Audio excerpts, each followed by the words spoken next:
Just a little about myself, but basically I've been doing career training for, I don't know, 15 or 20 years.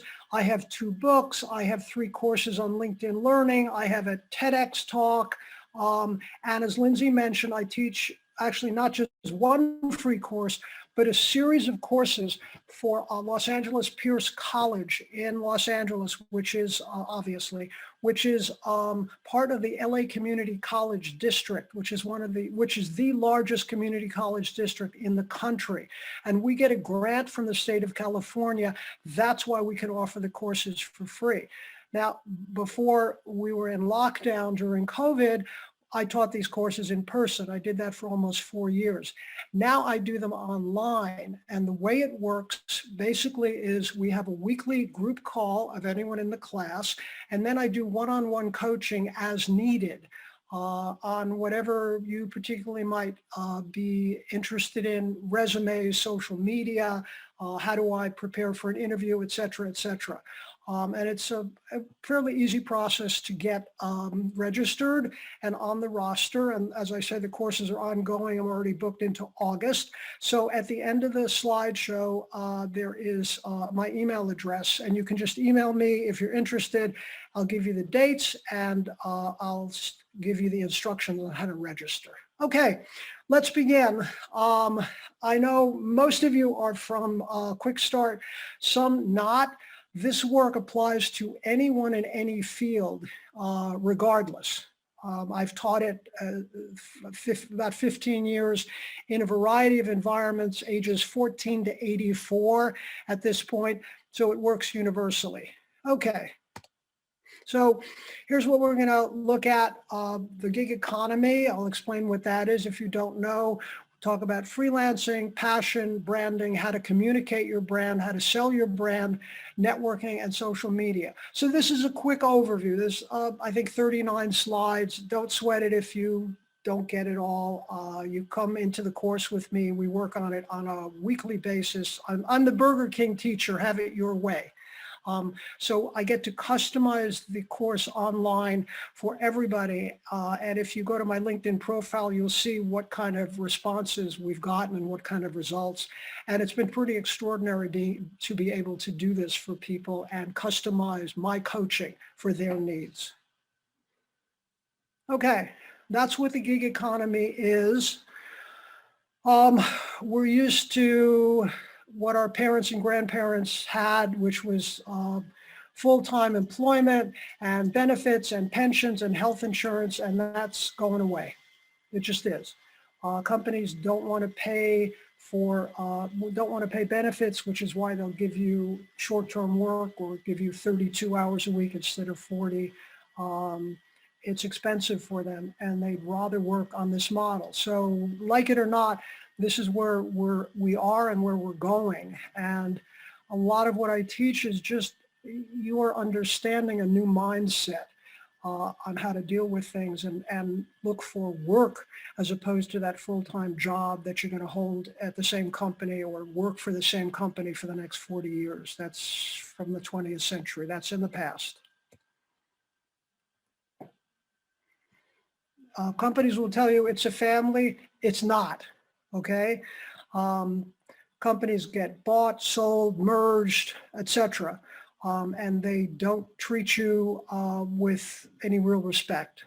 Sorry. So this is the bad news, but I want to prepare you for the way the world is, not the way it used to be or the way we'd like it to be. Okay, I have 10 maxims through this. Okay. Vastly different working world. Corporate loyalty's dead. There's no long-term job stability. Sorry, okay? You may have been doing all the right things and all the things your parents told you to do. You played by the rules and they moved the goalposts and nobody told you. And that's kind of my job. Tell you the bad news first and then prepare you for the way things are so you can flourish in the gig economy.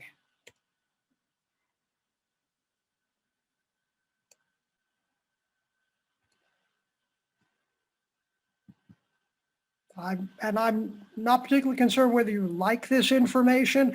This is the way it is. And you need to know that first. You can't know where you're going until you know where you're at.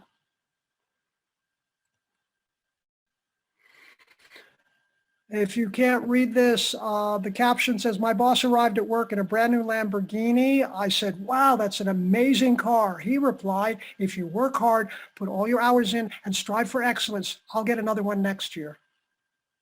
That kind of sums it up.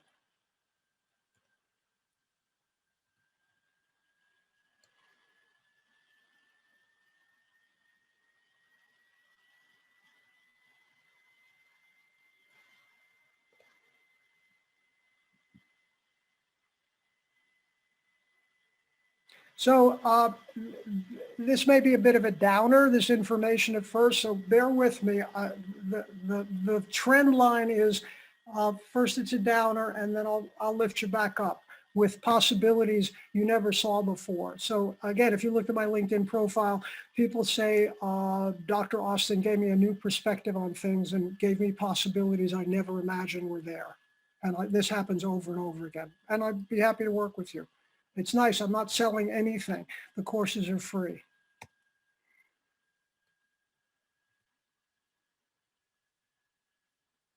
That's how it is. So I have to train you how to think of yourself as your own business and your own brand, which is a stretch for a lot of people. I just want a job. I got an education. I deserve a job. And you can see I deserve hair, but that ain't going to happen either.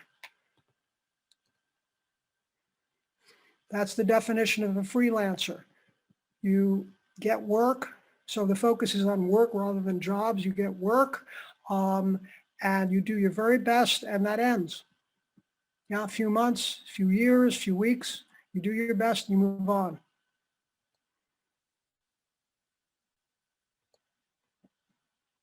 So this is from 2017, so it's probably higher than 36%. Tough to get data now because we're in such flux with COVID and the quarantine.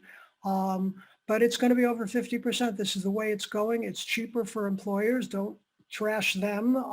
You want to appreciate their perspective too. If you ran a company, you'd hire freelancers too. It's cheaper.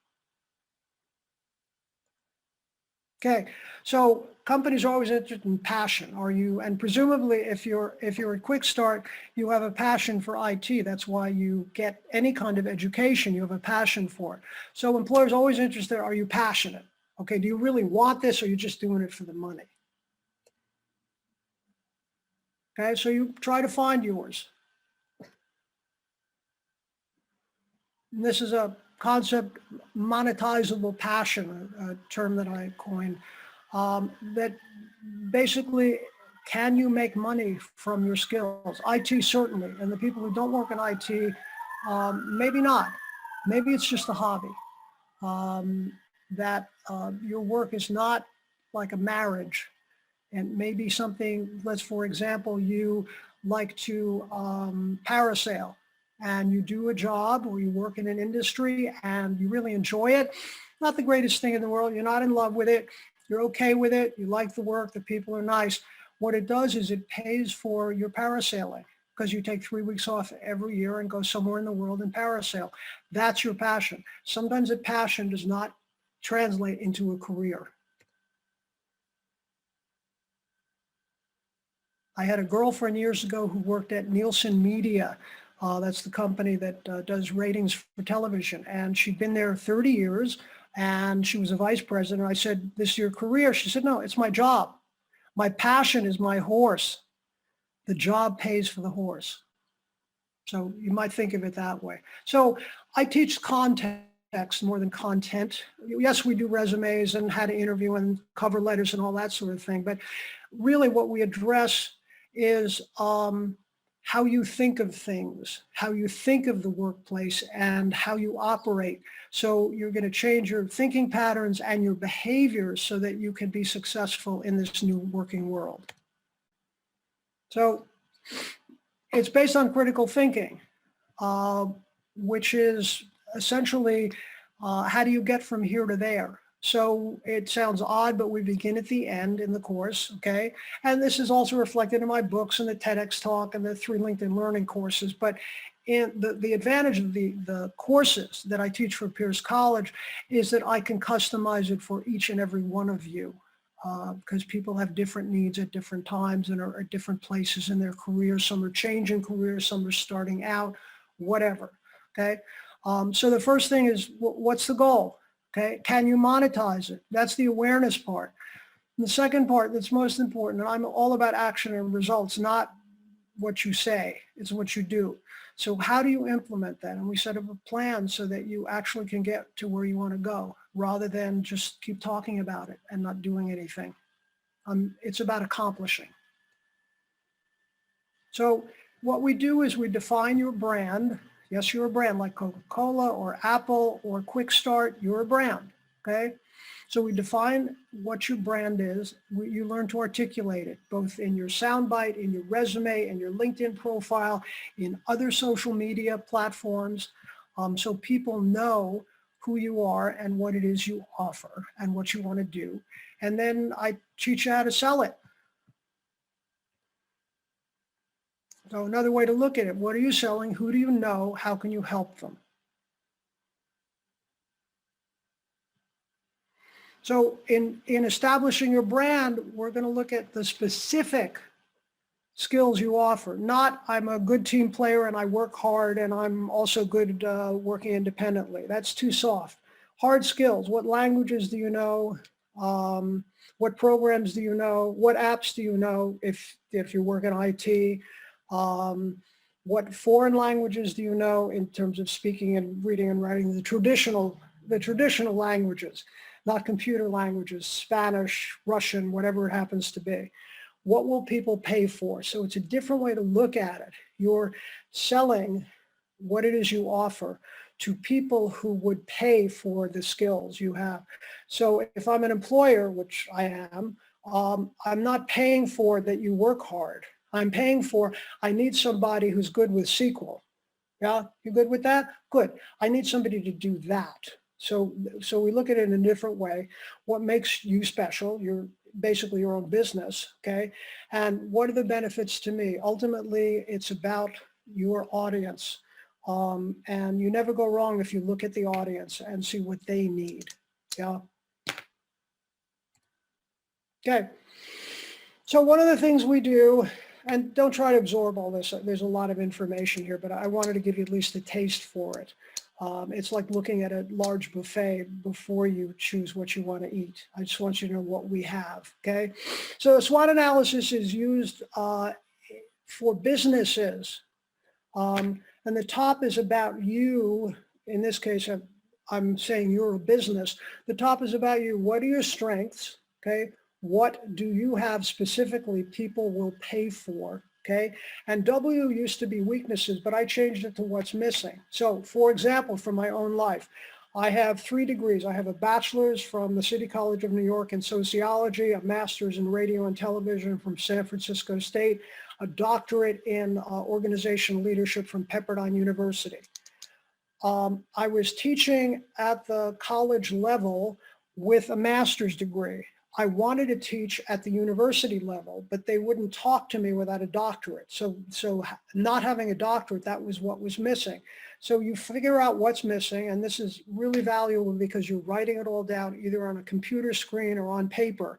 No drama about it. This is what I have, this is what I need. So I need a doctorate. I moved the doctorate from what's missing over to strengths, and then I started teaching at the university level.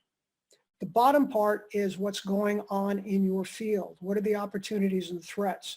So we have to look at that. You may have a great passion and can monetize a passion, but the industry that you're looking at, it's just shrinking. Like you want to be a coal miner. Not a good time to do that. So we have to look at how do we take your monetizable strengths into an industry that's growing because we want you to get work. This is not some exercise. This is all about the bottom line, and you're making money at something you love or at least like. So I train you how to communicate your brand, okay, verbally and in writing and through social media. So in terms of the verbal communication, we work on your soundbite and we do mock interviews. A lot of my students, I have a job coming up. Can we do a one-on-one Zoom call and we could rehearse what I need to say on the call? This is the other part of it, called the steak and the sizzle. which is a term from speech, because I've taught speech classes, I've taught writing classes.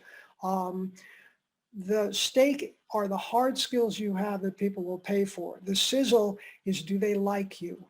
That's important. And I know if you work in IT, generally speaking, very generally, communication ain't your thing so much. You just want to work at the computer and do that and maybe not talk to people at all. Okay, that's an extreme case. But they need to like you. That's important. And you'd be the same if you put yourself in the employer's seat, okay? They got to like you. Will this person get along with the rest of the team? So here's the bad news. You think you're done with your education. I have my certificate. I can get a job. I'm done. No. First of all, there are less and less jobs. It's more and more freelance work. So you're always going to have to hustle for work.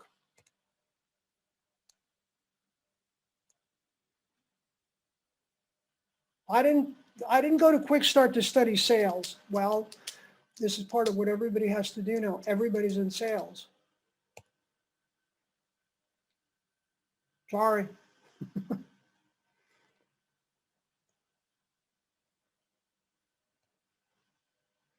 I've actually seen that face in my classes. I want to do this. And my answer is, I don't care. This is what you need to do. It's a skill you need in order to navigate the gig economy and get work and keep getting work. I grew up in New York City. My family didn't own a car because we had public transportation. I moved to the West Coast, and in LA, you better have a car if you want to get around. So it's something, when the fact that I didn't particularly like driving, no one cared.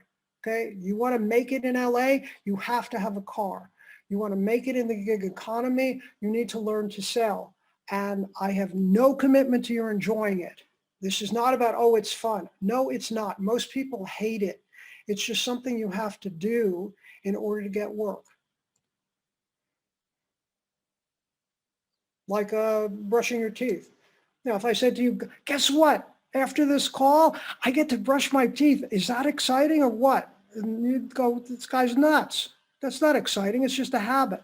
Ah, that's a habit. This is a habit. So you put it in the perspective of, I have to brush my teeth to stay healthy. I have to market, like it or not, okay, in order to keep getting work.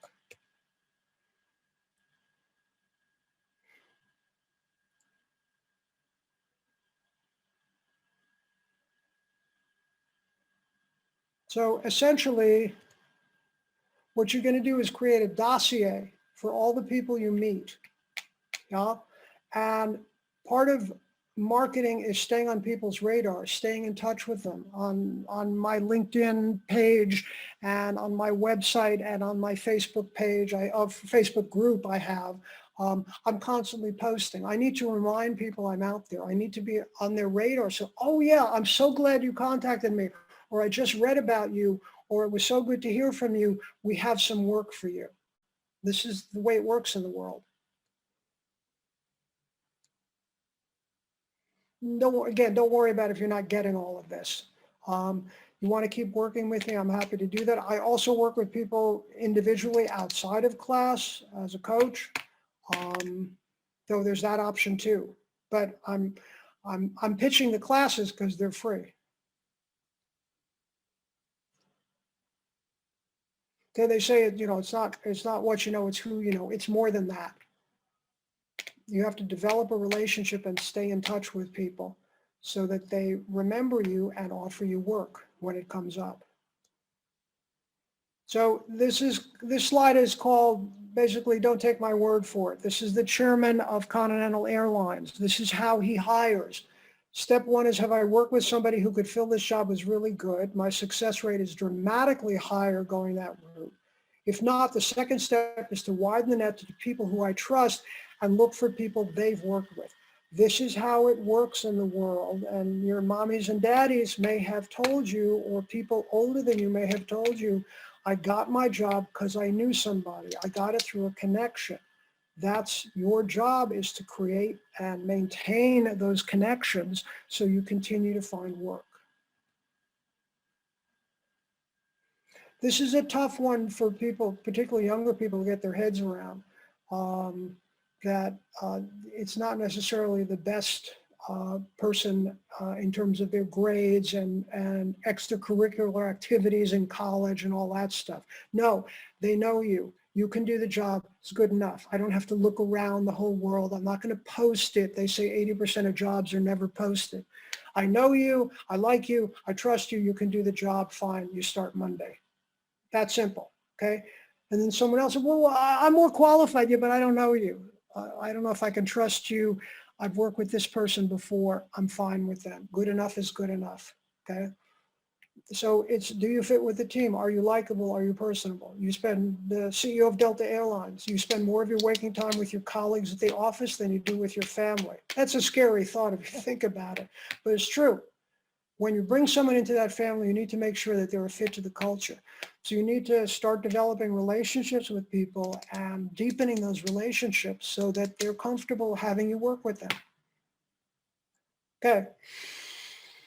Sales is sending your resume out to people that you don't know in response to, or just a PO box, or dear HR, in response to a posting. Access is knowing people in power. For example, from my own life again, I did my doctoral work at Pepperdine University. And one of the people in my class was a woman who did educational administration. And we are connected on LinkedIn. I followed her career, and on LinkedIn, which I like, I'm not selling LinkedIn. It just works for me. It may be different for you. We have to see, based on your individual needs, what mix of social media is best. Where do your customers live? I have over 31,000 followers on LinkedIn. Sorry, you can't connect with me. LinkedIn won't let me do that anymore. It's now, you have to follow me. I have 31,000 followers. Oh, big deal. Whoa, what a popular guy. And then you go to Twitter, and Katy Perry has like 106 million followers. That's real power. She uses Twitter because that's where her audience lives. Yeah. I use LinkedIn more because that's where my audience lives. We have to see for each of you, if I work with you, what's going to work for you. Where are you going to find your people? If you're a graphic designer, for example, there's something called behance.net where graphic designers show their work. So LinkedIn wouldn't matter for them. But back to the story about my colleague, whose name is Sharon. I followed her career on LinkedIn, and she was working at a school which was geographically undesirable for me. It was too far away from where I lived. But then she moved to another school, Pierce College, to become the Dean of Adult Education. And I thought, oh, I could teach career courses for her. So I congratulated her and said, we should have lunch. And I was all ready to pitch her about why I should teach for her. We sat down at lunch. She said, I want you to teach for me. And we were done. I didn't submit a resume. I didn't interview, no cover letter, nothing. She already knew me, knew what I'd done, trusted me. We'd worked together in our doctoral program. That's access. So that's what your networking will do, is get you in touch with people who can, with one phone call, change your whole career. So we also discussed the idea of tribes, which is very important, okay? We all belong to multiple tribes, people you have something in common with, gender-based, geographic, religious, hobby, et cetera, et cetera.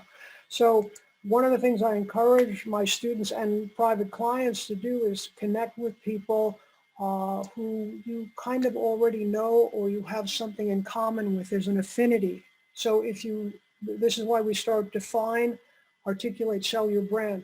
You define the brand, you start articulating it. So you're in a church group, yes?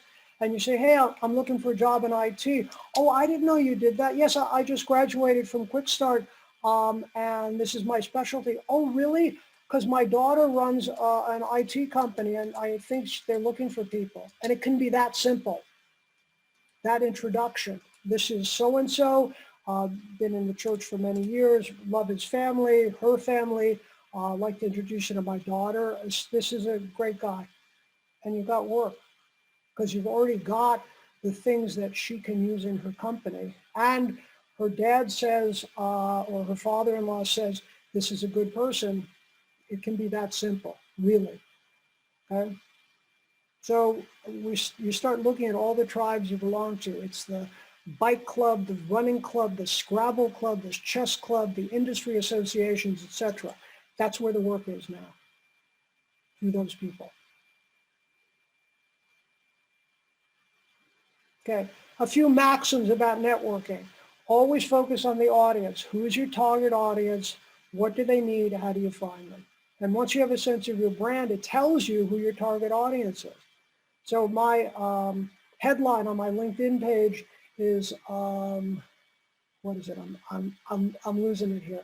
Training people to self-market for the gig economy. Yeah, and that tells me who I'm going after. So my tribes professionally in terms of industry include higher education, high school guidance counselors, people who are unemployed, people who are looking for the next opportunity, et cetera, et cetera. That's how you build a network of people. That's how I got here. Yeah. So Ed from QuickStart contacted me. I never heard of QuickStart, didn't know who he was. And we had a conversation with Shane and Lindsay, and here I am.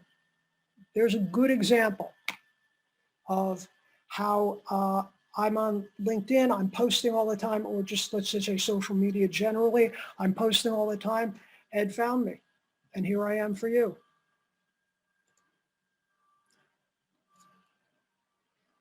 You're not going to close every job interview you get, but you can develop a contact from that. So it's not a question of no, think of it more like not yet.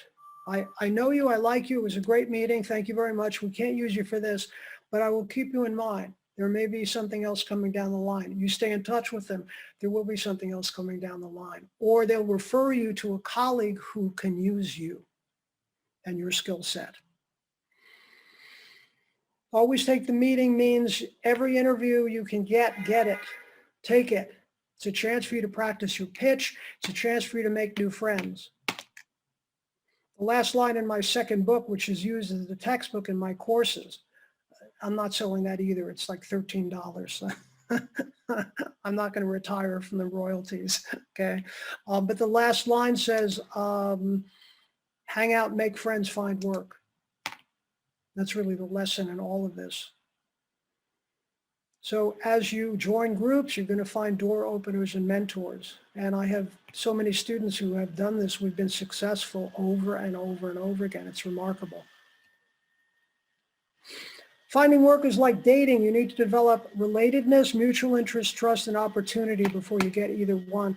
My younger male clients, I tell them, go into a bar, go up to a strange woman and say, hi, want to sleep with me? And see what happens. And you think with one interview, you're going to get a job. No, they're going to hire the person they already know. Yeah, so I teach about getting through the side door because the front door is filled with resumes that people aren't reading. And you're going to do the same when you run a company. You're going to hire people you already know or people referred by people you trust. Okay, so we deal with social media a lot, and again, I customize it for whatever you specifically need, okay? There's no more privacy.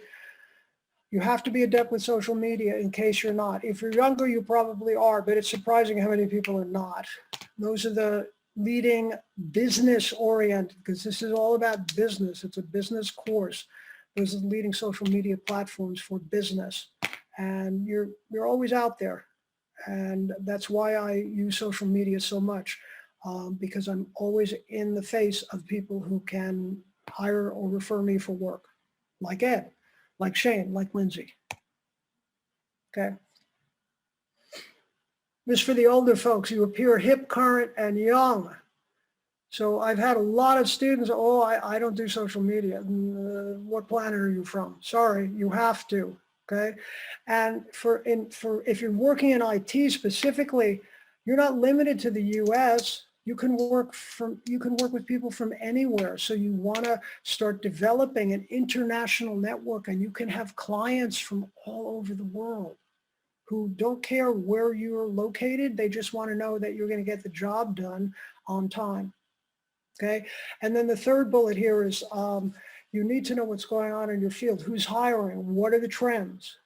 What new programs do you need to learn? What's on the horizon? You always got to be up to date. And if you work in IT, you never stop learning, and you never start getting certificates and taking courses and degrees and so on. That's pretty much true for every industry now. Last maxim. And there's more for the older folks too.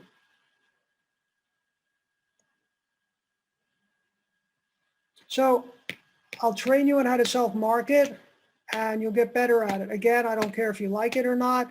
This is the way to get work. And that's been proven over and over again in the work I've been doing for decades now.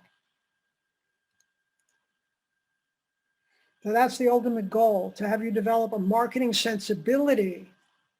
So self-marketing becomes a habit. It's something you do all the time, and that way you're always working. So you're doing your job and your marketing, always. You have two jobs. Sorry.